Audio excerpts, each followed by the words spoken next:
Cooper member. And really, from that point on, the sky was the limit. I mean, they just went up and up and up. It became one of the biggest successful rock bands in the United States. I mean, they had a string of gold records. I mean, second to Grand Funk Railroad at the time. By 1973, they were one of the biggest rock bands of all time, and they were the purveyors of shock rock.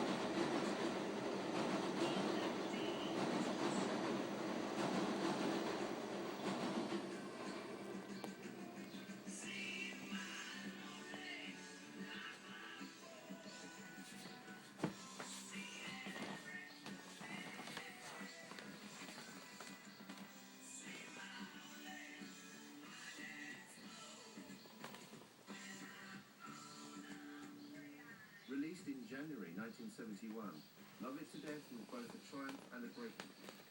As the Alice Cooper band took off, Bizarre and Straight were waning, and neither Zappa nor Herb Cohen were able to capitalize on a success.